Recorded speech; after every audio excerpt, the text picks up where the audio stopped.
ബ്രിട്ടീഷുകാർ ഇന്ത്യയിൽ നടപ്പിലാക്കിയ ഭൂനികുതി വ്യവസ്ഥയുമായി ബന്ധപ്പെട്ട ശരിയായ പ്രസ്താവന. ബംഗാളിൽ നടപ്പിലാക്കിയ ഭൂനികുതി വ്യവസ്ഥയാണ് ശാശ്വത ഭൂനികുതി വ്യവസ്ഥ. ആ സ്റ്റേറ്റ്മെന്റാണ് ശരിയായ പ്രസ്താവന. ബംഗാളിൽ നടപ്പിലാക്കിയതാണ് ശാശ്വത ഭൂനികുതി വ്യവസ്ഥ. ചോർച്ച സിദ്ധാന്തത്തിന്റെ ഉപജ്ഞാതാവ് ആരാണ്? ദാദാഭായ് നവറോജി. ചോർച്ച സിദ്ധാന്തത്തിന്റെ ഉപജ്ഞാതാവ് ദാദാഭായ് നവറോജി.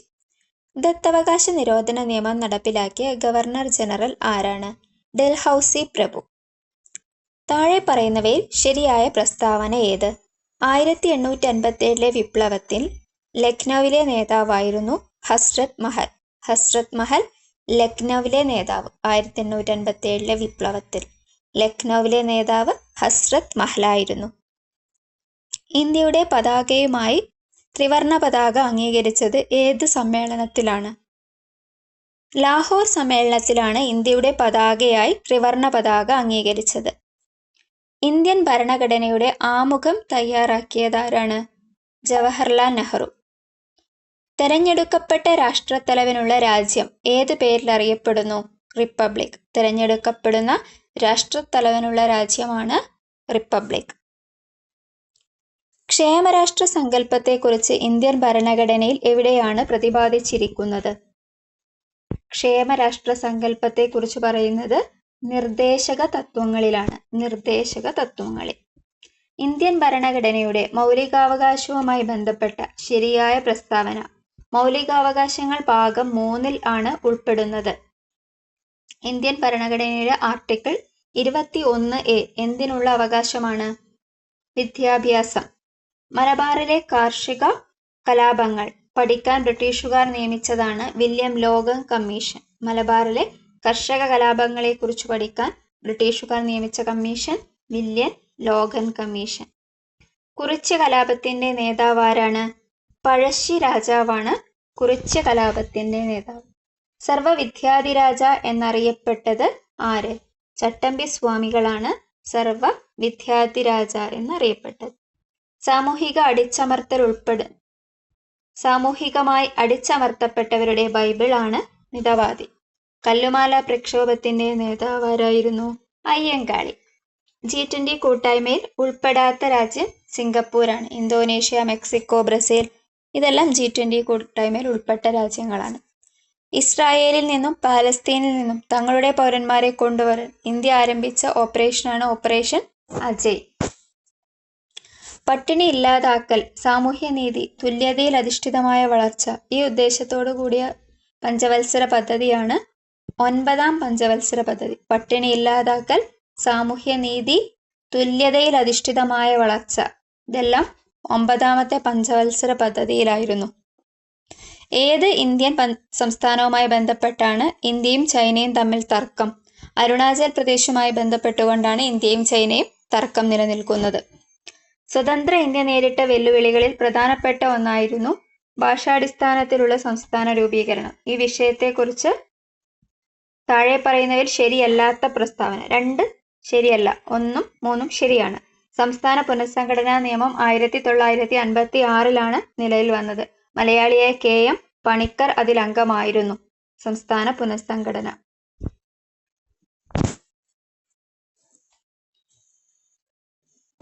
മുംബൈ, കൊച്ചി, മധുര, ചെന്നൈ, കാണ്ട്ല, മംഗലാപുരം ഈ കൂട്ടത്തിൽ പെടാത്ത പട്ടണം ഏതാണ് എന്നാണ് ചോദിച്ചത്. മധുരയാണ്.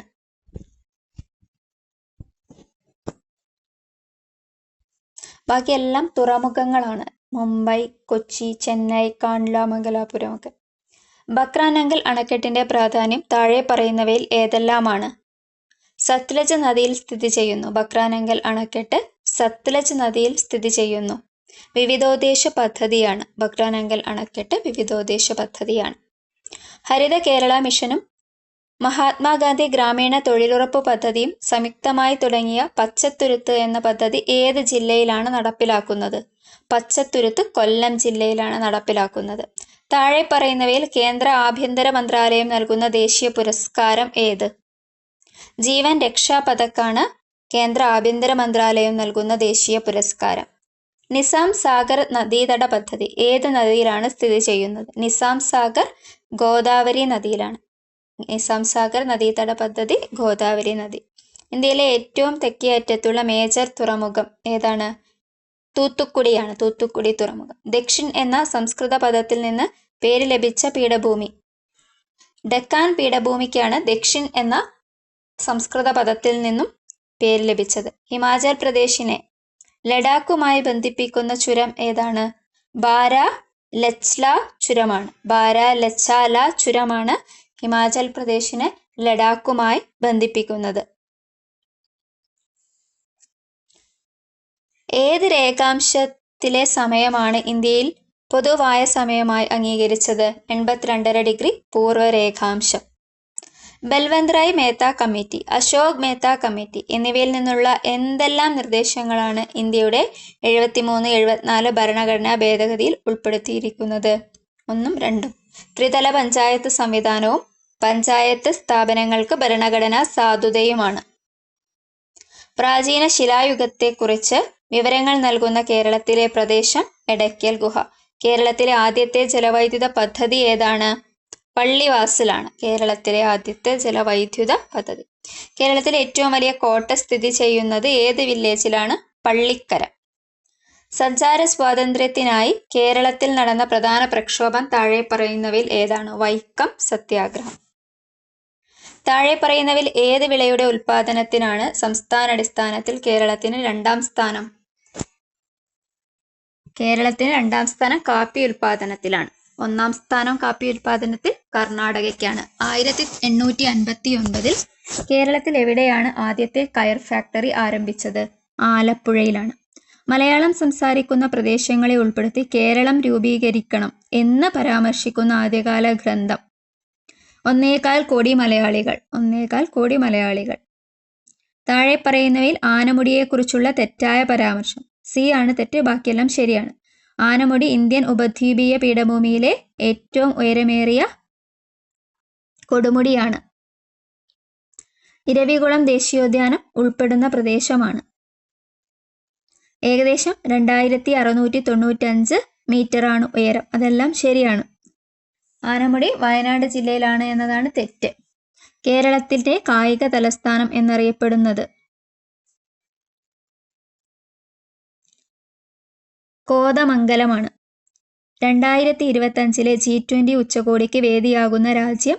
ദക്ഷിണാഫ്രിക്ക. കേരളത്തിന്റെ ഇപ്പോഴത്തെ കായിക വകുപ്പ് മന്ത്രി ആരാണ്? വി അബ്ദുറഹിമാനാണ്. കായിക വകുപ്പ് മന്ത്രി വി അബ്ദുറഹിമാൻ.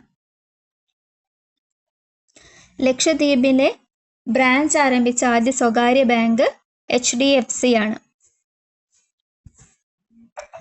2024 മികച്ച നടനുള്ള കേരള സംസ്ഥാന ചലച്ചിത്ര അവാർഡ് ലഭിച്ചത് പൃഥ്വിരാജ്. 2024 പാരീസ് ഒളിമ്പിക്സിൽ ഇന്ത്യക്ക് വേണ്ടി നീരജ് ചോപ്ര ജാവലിൻ 89.45 മീറ്റർ എറിഞ്ഞ് വെള്ളി മെഡൽ സ്വന്തമാക്കി. സ്വർണ്ണ മെഡൽ നേടിയത് പ്രതിസന്ധികളെ അതിജീവിച്ച് ഒളിമ്പിക്സിന് എത്തിയ ഒരു പാകിസ്ഥാൻ താരമാണ്. അദ്ദേഹം ആരാണ്? അർഷാദ് നദീമായിരുന്നു. അർഷാദ് നദീം ആണ് ഗോൾഡ് ലഭിച്ചത്. ലോക നാട്ടറിവ് ദിനം ഓഗസ്റ്റ് 22. ലോകാരോഗ്യ സംഘടന അനുമതി നൽകിയ ടാക് 003 വാക്സിൻ ഏത് വൈറസിനെതിരെ ഉള്ളതാണ്? ടാക് 003 ഡെങ്കി വൈറസിനാണ്. 2024 മികച്ച സിനിമയ്ക്കുള്ള 96ാമത്തെ ഓസ്കാർ അവാർഡ് ക്രിസ്റ്റഫർ നോളൻ സംവിധാനം ചെയ്ത ഓപ്പൺഹൈമറിനാണ്. മികച്ച നടനുള്ള ഓസ്കാർ പുരസ്കാരം ലഭിച്ചത് കില്ലിയൻ മർഫിയാണ്. മർഫിക്കാണ് മികച്ച നടനുള്ള പുരസ്കാരം ലഭിച്ചത്. 2ാം പിണറായി സർക്കാരിന്റെ പുതിയ പട്ടികജാതി പട്ടികവർഗ പിന്നോക്ക ക്ഷേമ വകുപ്പ് മന്ത്രിയാണ് OR കേളു. അദ്ദേഹം ഏത് മണ്ഡലത്തിൽ നിന്നുള്ള MLA ആണ്? മാനന്തവാടിയാണ് കേളുവിന്റെ മണ്ഡലം. 2024 കേന്ദ്ര സാഹിത്യ അക്കാദമിയുടെ ബാലസാഹിത്യ പുരസ്കാരത്തിന് അർഹനായ ഉണ്ണി അമ്മയമ്പലത്തിന്റെ കൃതി? അൽഗോരിതങ്ങളുടെ നാട്. അൽഗോരിതങ്ങളുടെ നാട് ഉണ്ണി അമ്മയമ്പലത്തിന്റെ കൃതി. 2024 കോപ്പ അമേരിക്ക ഫുട്ബോൾ ജേതാക്കൾ അർജന്റീനയാണ്. അർജന്റീന. മനുഷ്യ മസ്തിഷ്കത്തിൽ ആദ്യമായി വയർലെസ് ചിപ്പ് വിജയകരമായി സ്ഥാപിച്ച ഇലോൺ മസ്കിന്റെ കമ്പനി ന്യൂറാലിങ്ക്. 70ാമത്തെ നെഹ്റു ട്രോഫി വള്ളംകളിയുടെ ഭാഗ്യചിഹ്നമായ കളിവള്ളം തുഴയുന്ന നീലപ്പൊന്മാനിന് നൽകിയ പേര് നീലു എന്നാണ്. ചുവടെ കൊടുത്തിരിക്കുന്നവയിൽ നിന്നും ആഹാരം ചവച്ചരയ്ക്കാൻ സഹായിക്കുന്ന പല്ലുകൾ തിരഞ്ഞെടുക്കുക. ചർവണകവും അഗ്രചർവണകവുമാണ് ആഹാരം ചവച്ചരയ്ക്കാൻ സഹായിക്കുന്നത്. സൂര്യപ്രകാശം ഏൽക്കുമ്പോൾ ശരീരത്തിൽ നിർമ്മിക്കപ്പെടുന്ന വൈറ്റമിനാണ് വൈറ്റമിൻ ഡി. ഏത് വിളയുടെ സങ്കര ഇനമാണ് സൽകീർത്തി? വെണ്ട. സൽകീർത്തി വെണ്ട. വനാവകാശ നിയമം നിലയിൽ വന്ന വർഷം 2006. സൈലന്റ് വാലി ദേശീയ ഉദ്യാനമായി പ്രഖ്യാപിച്ചത് 1984. 2024 ഇന്റർനാഷണൽ ഫിലിം ഫെസ്റ്റിവൽ നടന്ന സംസ്ഥാനം ഗോവ. ഇലക്ട്രിക് മണ്ണ് വികസിപ്പിച്ചെടുത്ത ലോകത്തിലെ ആദ്യത്തെ രാജ്യം ഏതാണ്? സ്വീഡനാണ്. സ്വീഡൻ. വൈദ്യുത സർക്യൂട്ടുകളെ സംബന്ധിച്ച് താഴെ കൊടുത്തിരിക്കുന്നതിൽ ശരിയായത്. 1, 2, 3 എന്നിവ ശരിയാണ്. ഒരു സർക്യൂട്ട് പൂർത്തിയാക്കിയിട്ടുണ്ടെങ്കിൽ അത് അടഞ്ഞ സർക്യൂട്ടാണ്. ഒരു സർക്യൂട്ട് പൂർത്തിയാക്കിയിട്ടില്ലെങ്കിൽ അത് തുറന്ന സർക്യൂട്ടാണ്. അടഞ്ഞ സർക്യൂട്ടിൽ മാത്രമേ ഉപകരണങ്ങൾ പ്രവർത്തിക്കൂ. അതെല്ലാം ശരിയാണ്. തുല്യ വലിപ്പമുള്ള 2 സമതലങ്ങൾക്കിടയിൽ വച്ചിരിക്കുന്ന ഒരു വസ്തുവിന്റെ പ്രതിബിംബങ്ങളുടെ എണ്ണം 3 ആകണമെങ്കിൽ ദർപ്പണങ്ങൾ തമ്മിലുള്ള കോണളവ് എത്ര ഡിഗ്രി ആയിരിക്കണം എന്നതാണ് ചോദ്യം. 90 ഡിഗ്രി ആയിരിക്കണം. കാന്തങ്ങളെ പറ്റിയുള്ള ചില വിവരങ്ങൾ നൽകിയിരിക്കുന്നു. ശരിയായത്. സ്വതന്ത്രമായി കെട്ടിത്തൂക്കിയ ഒരു ബാർ കാന്തം തെക്കുവടക്ക് ദിശയിൽ സ്ഥിതി ചെയ്യും. ശരിയാണ്. ഒരു കാന്തത്തിന്റെ ദക്ഷിണധ്രുവവും മറ്റൊരു കാന്തത്തിന്റെ ഉത്തരധ്രുവവും പരസ്പരം ആകർഷിക്കും. ധാതുക്കൾ, അയിരുകൾ എന്നിവയെ സംബന്ധിച്ച് ഇനി പറയുന്ന പ്രസ്താവനകളിൽ ഏതാണ് ശരി? അയിരുകളിൽ അതത് ലോഹം ഉയർന്ന സാന്ദ്രതയിൽ അടങ്ങിയിരിക്കുന്നു. അത് ശരിയാണ്. വിനാഗിരി ബേക്കിംഗ് സോഡയുമായി പ്രവർത്തിക്കുമ്പോൾ ഉണ്ടാകുന്ന വാതകത്തിന്റെ സവിശേഷതയായി വരാവുന്നത് താഴെ പറയുന്നതിൽ ഏതാണ്? ഇത് തീ കെടുത്തുന്ന വാതകമാണ്. സ്ത്രീ തൊഴിലാളികൾ തൊഴിലിടങ്ങളിൽ നേരിടുന്ന പ്രശ്നങ്ങൾ തൊഴിൽ വകുപ്പിനെ അറിയിക്കാനുള്ള കോൾ സെന്ററിന്റെ പേര്? സഹജ. കേരള ഡിജിറ്റൽ സർവകലാശാല വികസിപ്പിച്ച AI ചിപ്പിന്റെ പേര് കൈരളി. ലോകവ്യാപകമായി പടർന്നു പിടിച്ച COVID-19 ആദ്യമായി പൊട്ടിപ്പുറപ്പെട്ട സ്ഥലം ഏതായിരുന്നു? വുഹാൻ. താഴെ പറയുന്നവയിൽ ജീവിത ശൈലി രോഗം അല്ലാത്തത്? ടൈഫോയിഡ് ഒഴികെ ബാക്കിയെല്ലാം ജീവിതശൈലി രോഗങ്ങളാണ്. സ്തനാർബുദം കണ്ടുപിടിക്കുന്നതിന് സഹായിക്കുന്ന ടെസ്റ്റ് മാമോഗ്രാം. HIV ബാധിതരുടെ ടെസ്റ്റിങ്ങിനും കൗൺസിലിങ്ങിനും കേരള ഗവൺമെന്റ് ആവിഷ്കരിച്ച സംവിധാനമാണ് ജ്യോതിസ്. 2024 സെപ്റ്റംബറിൽ എംപോക്സ് സ്ഥിരീകരിച്ച കേരളത്തിലെ ജില്ല മലപ്പുറം. ജലജന്യ രോഗമായ കോളറ പരത്തുന്ന രോഗാണു വിബ്രിയോ. നവജാത ശിശുക്കളിൽ ജനന വൈകല്യങ്ങൾ കണ്ടുപിടിക്കാൻ കേരള ഗവൺമെന്റ് രൂപം നൽകിയ പദ്ധതി ശലഭം. ജലസ്രോതസ്സുകൾ അണുവിമുക്തമാക്കാനുള്ള വില കുറഞ്ഞതും ഫലപ്രദവുമായ മാർഗമാണ് bleaching powder. National institute of virology സ്ഥിതി ചെയ്യുന്നത് പൂനെ. താഴെ പറയുന്നതിൽ ആരാണ് കേന്ദ്ര ആരോഗ്യ കുടുംബക്ഷേമ മന്ത്രി? JP നഡ്ഡ. ജീവിതശൈലി രോഗങ്ങളെ നിയന്ത്രിക്കാൻ കേരള ഗവൺമെന്റ് രൂപീകരിച്ച നൂതന പദ്ധതി അമൃതം ആരോഗ്യം. താഴെ പറയുന്നതിൽ ഏത് മാർഗമാണ് ഹെപ്പറ്റൈറ്റിസ് A പകരുന്നത്? മലിനമായ ഭക്ഷണപാനീയങ്ങളിൽ കൂടിയാണ് ഹെപ്പറ്റൈറ്റിസ് A പകരുന്നത്. ബ്രിട്ടനിൽ കണ്ടെത്തിയ പുതിയ രക്തഗ്രൂപ്പിന് നൽകിയിരിക്കുന്ന പേര് MAL. താഴെ കൊടുത്തിരിക്കുന്നവയിൽ ജന്തുജന്യ രോഗങ്ങൾ എന്ന വിഭാഗത്തിൽ പെടുന്ന രോഗങ്ങൾ? Nipah, mpox. അപ്പോൾ നമ്മൾ കറണ്ട് അഫയേഴ്സ് നോക്കി. ഈ പ്രാവശ്യം ചോദിച്ച LGS ക്വസ്റ്റ്യൻസ് ആണ്. റീസെന്റ് എക്സാം ആണ് നടന്നത്. അപ്പോൾ ഓക്കെ, താങ്ക് യു. എല്ലാവരും നന്നായി പഠിക്കൂ.